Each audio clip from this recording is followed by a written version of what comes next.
Boa noite a todos. A paz de Cristo. Amém.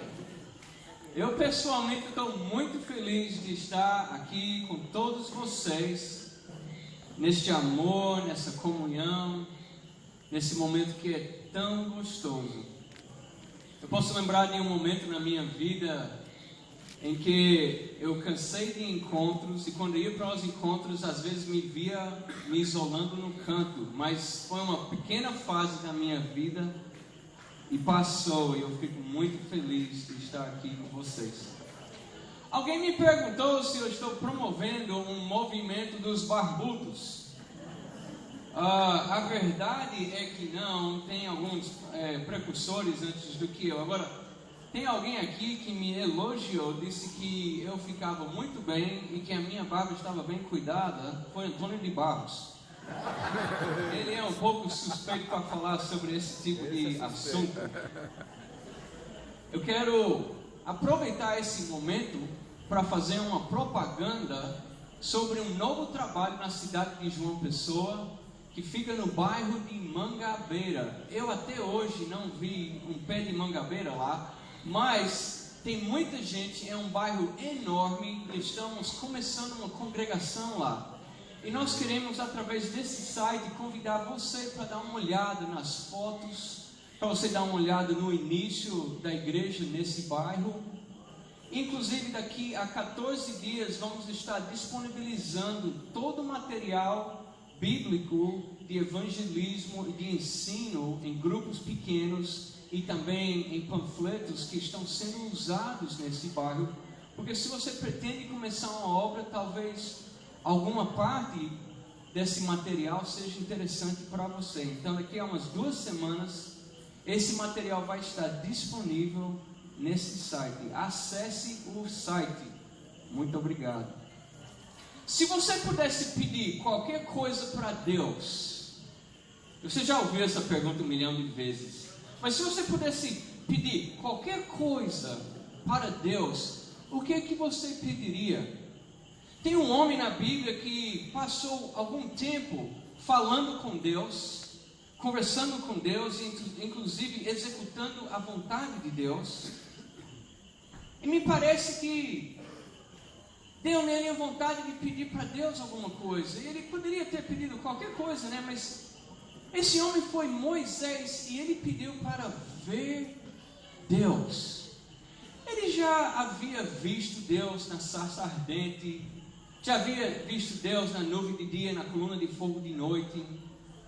Ele já tinha conversado com Deus e ouvido a voz de Deus. Mas agora ele queria ver Deus. E Deus disse o que para ele? Desculpa, mas não dá. Porque você não aguenta a minha glória. Agora, eu vou deixar você ver minhas costas. Aí botou ele lá numa fenda. Deus passou pela fenda com a mão cobrindo ele. E quando Deus passou, tirou a mão. E aí Moisés viu as suas costas. Mas ele não pôde olhar a Deus face a face. Em Mateus capítulo 5, versículo 8 diz: bem-aventurados, felizes, os limpos de coração, porque verão a Deus. Hoje, no seminário que eu dei, eu perguntei para um grupo de 70 pessoas quem era limpo de coração, e só 3 tiveram a coragem de levantar a mão. E isso me dá uma impressão de que o céu vai ser um pouco diferente do que a gente imagina. Porque se ser limpo de coração é ver Deus, e nós achamos que nós não somos limpos de coração, então o que é que vai acontecer? Lá no céu nós vamos nadar no mar cristalino, nós vamos andar pelas ruas de ouro, cada um vai ter o seu quarto na casa de Deus. Mas vamos ser um monte de gente andando pelo céu, conversando com Deus, louvando a Deus, mas ninguém podendo ver Deus, porque ninguém se considera nesse momento limpo de coração. Em João capítulo 1, versículo 18, diz assim: ninguém jamais viu a Deus. O Deus unigênito que está no seio do Pai é quem o revelou. Ninguém jamais viu a Deus, mas Jesus viu a Deus e revela Deus para nós. E Jesus, Ele tem a chave do que é necessário para poder ver Deus. E Ele nos ensina como fazer isso.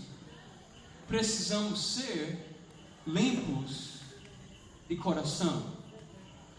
Pensando numa possível definição para o que é ser limpo de coração, eu pedi no seminário que o grupo representasse o que é ser limpo de coração para o grupo todo com uma estátua estática, parada.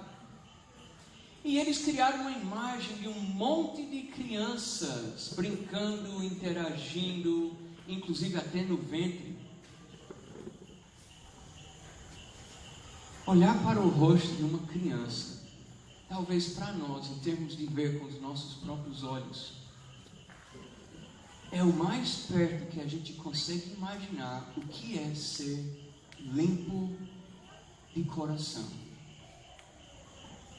Tem um missionário americano que esteve aqui no Nordeste, inclusive passou um bom tempo lá em Belo Jardim. França e Cida vão lembrar dele. O Joe Jones. O Joe Jones um dia estava me falando sobre a sua esposa. Ele disse para mim: a minha esposa Kim, ela é impressionante. Se ela escuta num filme ou em algum lugar uma piada indevida, ela não ri. Mas ela não ri porque ela está se controlando. Ela não ri porque ela não entende. A minha esposa é ingênua, inocente. Ela não tem malícia nenhuma. E ele disse: isso é impressionante. E ele disse: isso é totalmente o contrário de mim. E eu digo: é o contrário de mim também. Encontrar essa inocência de criança em alguém, para mim é uma coisa também impressionante. E no entanto, Jesus nos ensina que precisamos ser como as crianças para entrar no reino de Deus. O que é que suja os nossos corações? Em Mateus 15, 19 diz: porque do coração procedem maus desígnios, homicídios, adultério, prostituição, falsos testemunhos, furtos, blasfêmias. Essas coisas saem do nosso coração e contaminam a nossa vida. E às vezes a gente pode olhar para uma lista dessa e pensar: mas rapaz, eu não lembro a última vez que eu matei alguém. Eu não lembro quando foi a última vez que eu adulterei. Prostituição, não me lembro disso. Furto, acho que não. A última vez que eu roubei alguma coisa que eu me lembro foi na primeira série. Faz um tempinho, né? Mas é impressionante, porque quando Jesus diz: quem olhar para uma mulher com intenção impura no coração já adulterou com ela. Se nós fôssemos pedir, não vou pedir, mas se fôssemos pedir uma amostragem de mãos de pessoas que já pecaram no coração, já adulteraram no coração, então talvez adultério está mais próximo das nossas vidas do que a gente imagina. E nunca me esqueço daquela passagem que tem lá em 1 João, que fala sobre o ódio ao irmão.